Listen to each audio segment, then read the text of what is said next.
dinanti selama ratusan tahun itu akhirnya datang juga. 17 Agustus 1945, Indonesia menyatakan dirinya merdeka sebagai sebuah negara yang berdaulat.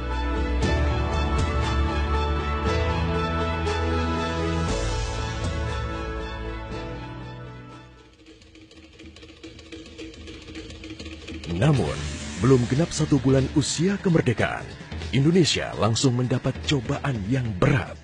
Tentara sekutu yang di dalamnya ada tentara Belanda mendarat di Jakarta dan kota-kota besar lainnya di Indonesia. Bung Karno dan Bung Hatta berupaya melakukan upaya diplomatik untuk mendorong tentara sekutu bekerja profesional, hanya mengurus tahanan saja dan tidak mengutak-ngatik status kemerdekaan Republik Indonesia. Namun, upaya itu tidak membuahkan hasil. Bung Karno galau. Ia menghitung jika sampai terjadi peperangan, secara matematis tidak akan mungkin bisa mengalahkan sekutu. Persenjataan mereka jauh lebih lengkap dan keahlian militernya lebih memadai. Atas saran Jenderal Besar Sudirman, Bung Karno diminta mengirim utusan khusus kepada Roisul Akbar Nahdlatul Ulama, Hadratus Syekh Kiai Haji Hashim Asy'ari di Pondok Pesantren Tebu Ireng, Jombang. Tujuannya meminta fatwa Kiai Hashim tentang hukumnya berjihad membela negara yang notabene bukan negara Islam seperti Indonesia. Kiai Hashim lantas memanggil Kiai Haji Wahab Hasbuloh dari Tambak Beras, Jombang. Kiai Wahab diminta mengumpulkan ketua-ketua NU se-Jawa dan Madura untuk membahas persoalan ini. Bukan hanya itu, Kiai Hashim juga meminta kiai-kiai utama NU melakukan sholat istikharah, salah satunya Kiai Abbas dari Buntet, Cirebon, Jawa Barat.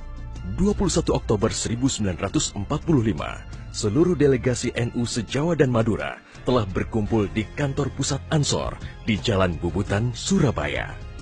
Kiai Hashim memimpin langsung pertemuan tersebut dan kemudian dilanjutkan oleh Kiai Wahab. Setelah melalui diskusi yang cukup panjang dan mendengarkan hasil istikharah para kiai utama NU, esok siangnya, tanggal 22 Oktober 1945, pertemuan menghasilkan 3 rumusan penting yang kemudian dikenal dengan istilah Resolusi Jihad NU. Pertama, setiap muslim, tua, muda, dan miskin sekalipun, wajib memerangi orang kafir yang merintangi kemerdekaan Indonesia. Kedua, pejuang yang mati dalam membela kemerdekaan Indonesia layak dianggap syuhada. Ketiga, warga yang memihak kepada Belanda dianggap memecah belah persatuan dan oleh karena itu harus dihukum mati. Dokumen resolusi jihad ditulis dalam huruf Arab Jawa atau pegon, ditandatangani Kiai Haji Hashim Asy'ari, disebarluaskan ke jaringan pesantren, tak terkecuali kepada komandan-komandan Laskar Hizbullah dan Sabilillah di seluruh penjuru Jawa dan Madura. Dokumen resolusi jihad juga dimuat di sejumlah media massa pergerakan masa itu.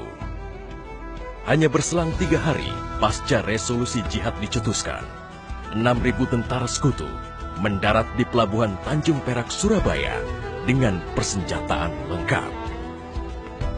Mendengar kedatangan pasukan penjajah, ribuan santri dan kiai dari penjuru Jawa Timur bergerak menuju Surabaya. Situasi pun terus memanas dan cenderung tak terkendali. Resolusi Jihad NU telah memompa semangat perlawanan rakyat dan memicu terjadinya pertempuran hebat selama 3 hari di Surabaya, tanggal 27, 28, dan 29 Oktober 1945. Tentara Inggris kewalahan menghadapi perlawanan rakyat Jawa Timur. Mereka lantas mendatangkan Bung Karno ke Surabaya untuk diajak berunding melakukan gencatan senjata. Pagi hari tanggal 30 Oktober, gencatan senjata ditandatangani pemerintah Indonesia dan Inggris. Namun, sore harinya terjadi insiden di Jembatan Merah yang menewaskan orang nomor 1 tentara Inggris di Surabaya, Jenderal Malabi. Gencatan senjata pun langsung berakhir. Pengganti Malabi, Jenderal Robert Munser, mengultimatum Laskar Pejuang dan tentara Indonesia agar menyerahkan senjata kepada Inggris paling lambat 10 November 1945. Jika tidak, Inggris mengancam akan membumi hanguskan Surabaya. Mendengar ancaman itu, para komandan Laskar Hizbullah, Sabilillah, Mujahidin, TKR, dan para santri marah besar. Seorang pemuda bernama Sutomo atau yang dikenal dengan Bung Tomo sowan kepada Kiai Hashim. Ia meminta izin kepada Kiai Hashim untuk menyiarkan dan menyebarluaskan resolusi jihad melalui radio. Bismillahirrahmanirrahim. Merdeka! Saudara-saudara penduduk kota Surabaya, kita semuanya telah mengetahui bahwa hari ini tentara Inggris telah menyebarkan pamflet-pamflet yang memberikan suatu ancaman kepada kita semua. Kita diwajibkan untuk dalam waktu yang mereka tentukan menyerahkan senjata-senjata yang telah kita rebut dari tangannya tentara Jepang. Tetapi inilah jawaban kita. Selama banteng-banteng Indonesia masih mempunyai darah merah yang dapat membuat setarik kain putih, merah dan putih, maka selama itu tidak akan kita mau menyerah kepada siapapun juga. Allahu Akbar, Allahu Akbar, Allahu Akbar. Merdeka! Pertempuran 10 November membuat malu tentara Inggris. Target mereka menguasai Surabaya dalam waktu 3 hari tak terbukti. Bahkan di hari yang kedua, Inggris kehilangan Jenderal Robert Munser. Artinya, dalam 1 bulan menghadapi arek-arek Surabaya, mereka sudah kehilangan 2 jenderal terbaiknya. Perang Surabaya berlangsung selama 3 minggu. Takbir dan pekik merdeka menggema selama pertempuran berlangsung.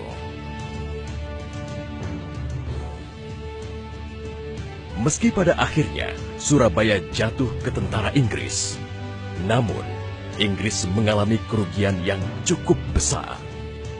Ribuan serdadu terlatihnya tewas, termasuk 300 serdadu Gurkha Inggris dari India dan Pakistan yang membelot ke Indonesia setelah tahu lawan mereka adalah para ulama Islam dan santri yang sedang berjihad membela negaranya. Korban di pihak Indonesia sendiri, 60.000 tentara, laskar, para santri, sukarelawan, dan rakyat Surabaya gugur sebagai syuhada. Tanpa resolusi jihad NU, tidak akan ada peristiwa heroik 10 November 1945.